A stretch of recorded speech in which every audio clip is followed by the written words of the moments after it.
welcome to Your Health and Fitness on MyInfoWeb TV. I'll be flying solo today. I'm your host, Martin Van Ness, as my co-host in fitness, Mr. Scott Patton, is away for the day. And today what we'd like to really start talking about more is fad diets and why they don't work. Now, we're being inundated with fad diets these days. They come from everywhere, and everybody has a new, wild, revolutionary way to eat, going from nothing but cheeseburgers and pork rinds to 3 porterhouse steaks a day. It's been going on for years. There should have been a sign way back in 1864 when the very first one came out, called The Letter of Corpulence by William Panting. Now, the funny thing about him was he was not a nutritionist or anything. He was actually an undertaker and a coffin maker. That should have been a great big light that went on in everybody's eyes way back then, that we were going down the wrong path of showing people what to do. It's been going on and on and on until the big one hit in 1972 with Mr. Atkins, when he came out with what was then called the Vogue diet. After it failed miserably, it never resurfaced again until about 1990, when he resurfaced it again and called it Diet Revolution, and it just took off. It was massive for him. $100 million he made in just a few months on this thing. It is horrendous. It has been called one of the most nightmarish things that ever portrayed upon the American society as far as food goes. It's been followed by all sorts of things: the Zone, the South Beach, Wet Beach, Type for Your Type, the Bikini one, the Carlson diets, all of them, every one of them. Every one of them are just basically a fad diet. It's a calorie deprivation diet wrapped up with a little bit of research and a little bit of scientific mumbo jumbo that's never ever been proved. This is what happens with fad diets. What they do is they mask everything to make it look like you can eat whatever you want. You can lose weight instantly, lose weight for a long period of time, forever, and stay healthy forever. At least this is their claims they always give. It never works. People lose weight instantly. Of course they do. Everybody does. They count on that. This is what happens in the diet world. You lose water weight, you lose some muscle weight. But sooner or later, all that weight comes back on, and it piles back on, and then you go to the next diet and to the next diet. It's been going on forever. The body hasn't changed. The body is the same thing it has always been. The body needs the same nutrients it always has needed. It has not evolved into some strange being that we can eat fast food, processed foods, and whatever we want and stay healthy. It's just not going to work. But people want it. That's what they want. They want to hear that they can eat whatever they want. They can hear that it's going to lose weight instantly, that they can do whatever they want and they will stay healthy forever. Who wouldn't buy something like that? You have a book, you put a doctor's name on it, tell them millions are doing it, and it works. And of course people are going to buy it like crazy. But the problem is the failure rate is massive. The failure rate has got to be close. It's well up over 95% of all these diets. They just don't work. The reason they don't work is because once you starve your body, and once you're not getting nutrient deprived in your body will fight back. Your body will fight back and start gaining weight again. It has to. You can't keep it up. Some of these diets are so bad they get you in what they want to call ketosis. Now what ketosis is basically starvation. You're dying. I mean, look at the first 3 letters of the word diet. D-I-E, die. What they've done with ketosis, and Atkins was the worst one for this, he actually bragged that if you're in ketosis, that means it's working. And how do you know you're in ketosis? Your breath would smell something like rotten pineapples and battery acid. And when people complained about that, what he would tell them to do is walk around with mints and just keep putting mints in your mouth to cover up the smell of the horrendously bad breath. And that bad breath was everything inside you, all the acidity and everything coming out as your body was slowly dying. This is what he claimed was working, ketosis. Once you're in ketosis, your body will fight back and you will gain weight back every time. Every one of these diets is it. They calorie deprive you, and that's what they're based on. That's what they do. And at the end of the show, what we're going to do is we're going to show you how to calculate your own caloric intake, a healthy caloric intake, dividing between carbs, protein, EFAs, between breakfast, lunch, dinner, snacks. You can do that all yourself. All you need is a pen, a paper, and a calculator. And we're going to show you how the equation works. We're going to show you how to break it down so that you can start eating healthy the right way, the strong way, to get the body where you want to be. It's not the quickest way. It's not like you're going to lose weight instantly. It's going to take a longer period of time. But in that time, your body will slowly lose the weight it needs to lose. See, when people lose weight on a fad diet, what happens is if you were to think of your muscles as exactly what they are. It's a storage unit for nutrients. It's a massive storage warehouse for nutrients. When a caloric intake is so low that you're not getting any nutrients, what happens is the body still needs nutrients to perform these other biological functions. If it is not coming in through the food, it'll go after it and it'll extract it from where it has to. So where does it go? It goes to the muscles. It starts extracting it from the muscles. That's why the muscles start to atrophy. You start to atrophy and you lose muscle weight. The scale looks like it's dropping. Everything looks fine on the scale because the numbers are going down, but your body becomes weaker. You start falling down. You can't function properly anymore. You can't think straight anymore. You start shaking. You're basically falling apart. Your water weight goes down. And then once that happens, it hits a certain point, the body will fight back with cravings, with signals and this, and all you have to do is fall off once and your weight goes right back up. You might lose 20 pounds at the beginning, but I guarantee you'll gain 30 to 35 to 40 coming back the other way. And this is what they base it on. $30 billion a year industry based on your failure. Your failure that one doesn't work, you're going to go to the next one, and you're just going to keep trying until one day, and I know you're out there, and I know you're listening, and I know there's some of you who tried it and think that you just can't lose the weight and you can't get fit. I'm here to tell you can. You just haven't done it the right way. You haven't done it the way that's healthy. You haven't taken your time to do it how it was meant to be done, how the body was meant to function. Because we've changed the whole food process in our diets. We've gone from processed foods to microwave foods to GMO foods. We forgot what it was like. We forgot what it was like to eat basic food. Basic foods that the body functions on. Food was meant as a fuel for the body. It wasn't meant as cheesecakes and chocolate cakes and this and that and said you can have that and be healthy. Food was meant as a function to the body so the body functions and does what it's supposed to do. Okay, so like I said, at the end of the show, we're going to break that all down for you. And one of the most insidious ways, one of the really insidious ways what happens with diets is how they play with your head. They make you, after a while, make you think you're a failure. Make you think, well, I'm not allowed to, or I can't lose weight, or I can't be fit, or I can't get there, I can't do this, I can't do that. And that's probably the most insidious thing. Because you can. Don't let them beat you like that. Don't let them do it. Put down that book, that crazy book that says A Revolution. Or if you want, you can become a millionaire. It's very easy. Just write a book. Come up with some harebrained scheme about food, splink it with some research that doesn't even matter, put a doctor's name on it, tell them it sold millions and millions are using it, and instantly, overnight, you're a success. You hurt a lot of people along the way. It's an instant way. It's an instant way to hurt people, but you'll make some money. Harvard Institute of Health called the Atkins diet the worst nightmare put on the American public. They called Dr. D'Amato's Eat Tight for Your Right the most prosperous book they ever written before, with little or no research basis for anything he said. He said they might as well just put what color eye you have and what food you eat. It has no basis on your blood type whatsoever about what you eat. It's ridiculous. The body functions a certain way. Your digestive functions a certain way. You need carbohydrates. You need protein, you need EFAs, you need water, you need micronutrients, and that's all you need. You need to exercise along with that. A lot of these diets will tell you not to exercise. The reason they don't want you to exercise is exactly what I talked about before, is the muscles atrophying from losing all the nutrients. So your muscles atrophy, you become weak, and they're afraid that you're going to hurt yourself. I've had tons of clients come to me saying their diet company told them they're not allowed to work out, period. Actually told them, do not work out while you're on this diet. That scares me. That should be a big light coming on right away. Why wouldn't they want you to exercise? Why wouldn't you want to exercise and become lean muscle? Lean muscle is the fastest way to keep you burning calories. Once your muscle becomes lean and strong, you're burning calories 24/7. You're burning calories in your sleep.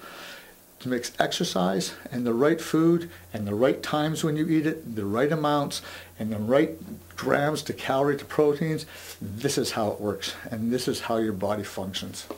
So if you want to get your pen and paper, and we're going to break it down for you right now. So you want to hit that little pause button on the side there, and once you hit that pause button, you can come back and we'll have it all set for you.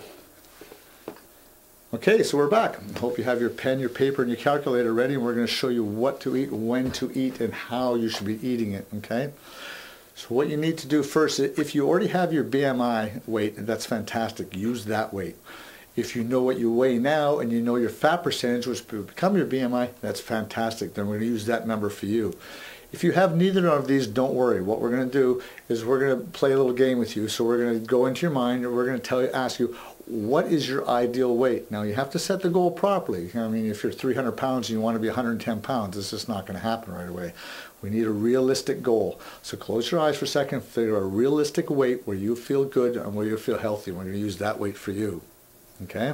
So close your eyes, you got that? Okay, so you're going to take that number, the weight you want to be, or your BMI weight, or your weight now minus your fat percentage, and you're going to times that by 12.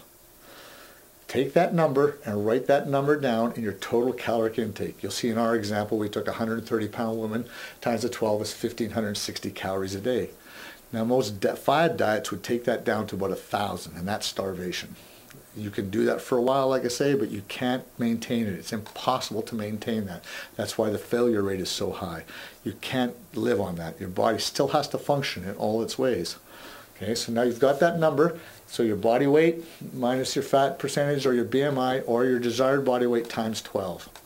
Now you're going to take that and you're going to divide that by half. Now that number that's divided by half, you put that in under your carbs, under the calories.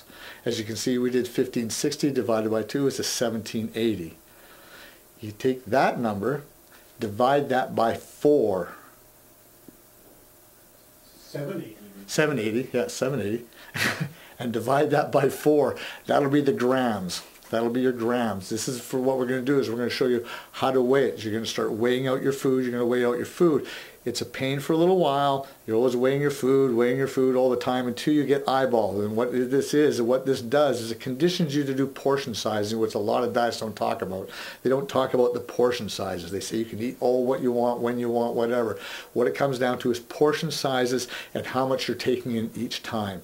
You only want to take enough in that your body utilizes it, your body functions what it's supposed to do, and it goes on with its business. And then when you're ready again, you utilize, you put a little bit more in. You never overeat, you never undereat. You give it just enough of what it needs, okay? So then you go into the next column, and it's your proteins. Now you take that number, the number you have, times that by 30%. That'll get your calories, where we got 468 calories. You divide that by 4 as well. That will give you your grams. Now that's how many grams of protein you need a day. Usually it runs into about 0.8 or 0.82 per pound of body weight. Okay, you got that. Now you go into your EFAs. Now your EFAs are 20% of your total caloric intake. You divide that by 9. That will get your grams. That will get your grams in this. Okay, so now you've got your top row. So you've got your total caloric intake. You've got your percentages of daily total percentages between your carbs, your proteins, and your EFAs. Now let's describe those so everybody knows what's going on as far as carbs. We're not talking carbs. We're not talking simple carbs. We're talking good carbs. We're talking fibrous carbs, slow breakdown carbs. In other words, we're talking vegetables.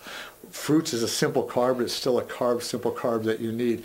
We're talking yams. We're talking anything that's a fibrous or slow breakdown carb, something that creates fuel and energy in the body and sustains it for a long time. It's not a quick burn. Proteins are all sorts of different proteins. You can go from, if you eat meat, then fine, your chicken proteins, you can get protein from meat. If you're not, if you're a vegetarian, which is fantastic, then you go into the grains, which is plant-based proteins, grain proteins, which actually the body assimilates faster and easier than any other animal-based protein, which is a good thing because the faster anything your body assimilates, the easier it is on your system. Your body doesn't expend as much energy as to trying to assimilate it. It just goes into the system, the blood stays to the muscles, the blood stays to wherever it's supposed to be instead of going to your digestive system trying to work overtime trying to get rid of this stuff. Okay, now you go into your EFAs. Now your EFAs are essential fatty acids. Now this is where the diet industry has a real hard time with. They always go, oh my God, it's fat, as soon as they see the word fat.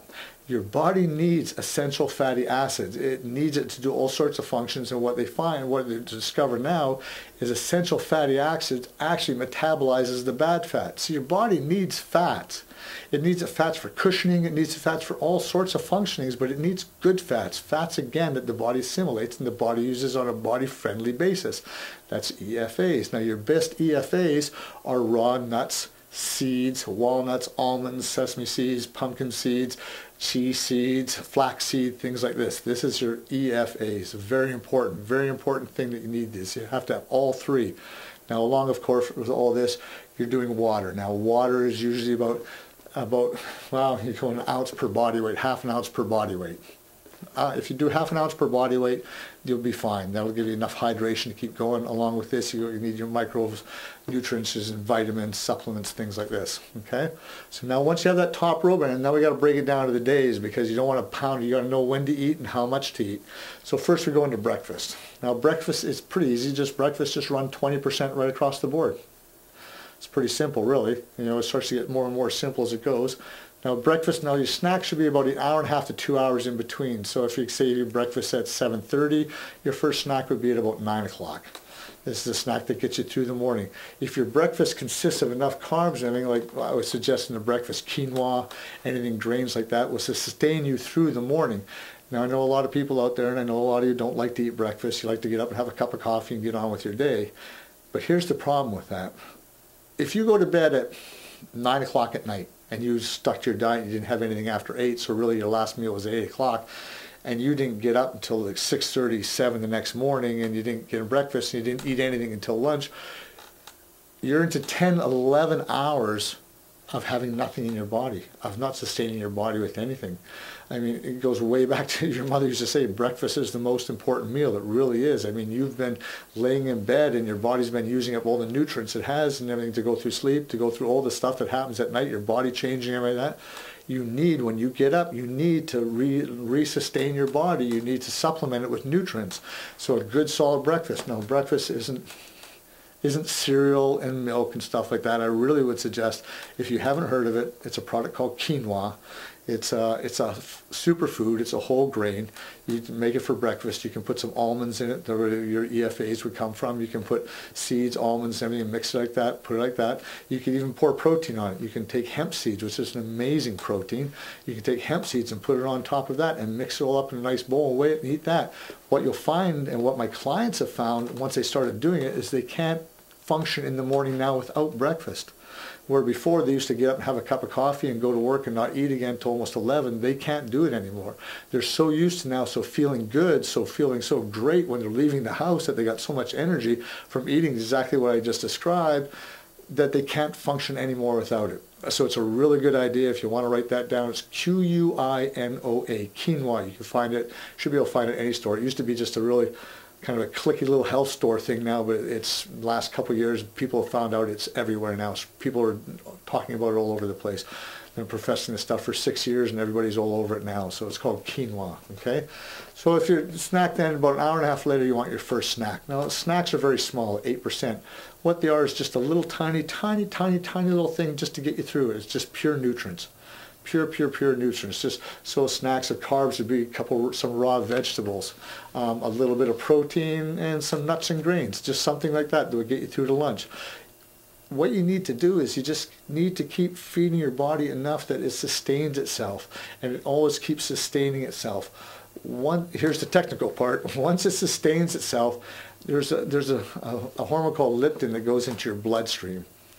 When leptin levels are reached to its maximum in your bloodstream, the brain recognizes that and releases an alpha amylase, which is just, it goes down through the body and tells the body to start eating the bad calories, start eating the fat away, start eating this, because now you have enough stores of nutrients in your body that the body can start eating the fat. It doesn't have to hold on to anything anymore. It knows that Susie, Bobby, Billy, Betty, whatever your name is, your body's being fed what it needs. And once your body is fed what it needs, it starts letting go of everything else. It's just like if you drink enough water, you'll let go of all the water you have underneath your skin, or if you're holding water, especially around the waist here. You get so many people complain, oh, I can't get rid of this little tire right here. I can't. And I always asking the same question. First question in my mouth is, how's your water?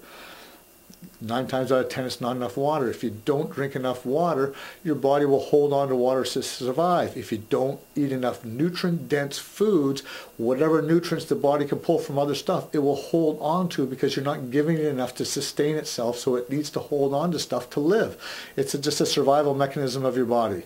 Your body was meant to survive. It will always survive. It will always surpass you. It will always do what it has to do to survive, so it will hold on. So you got to feed it nutrient-dense, small small, nutrient-dense meals throughout the day, and let the body know that you're letting it live, doing what it's supposed to do. And believe me, it doesn't want that other stuff in there either. It doesn't want the fat, it doesn't want the toxins, it doesn't want all that stuff there either. It's carrying this load for you all over the place to survive. It wants to get rid of it too, and it will get rid of it. You just have to give it the chance to survive to do that. Okay? So then you come into lunch. Now lunch I usually pump higher than everything else because it's the midday. You got to get through the whole day. So I put it at 35%. Lunch should be a hearty lunch. It surely should be with lots of carbs, good protein, lots of EFAs, a good mix, because this is going to push you through the afternoon. Okay? A lot of people at 2 o'clock in the afternoon, they start fading off, getting tired and stuff like that.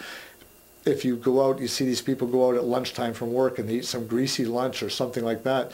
Well, you have to understand your digestive system in your body is one of the most energy taxing systems that you have. There's nothing more taxing. Once the blood gets in there and there's such a garbage in there and your digestive system's working overtime, you get tired. Period, tired. That's why you see people at 2:30 in the afternoon start fading off at work. They're falling off from this heavy lunch they had.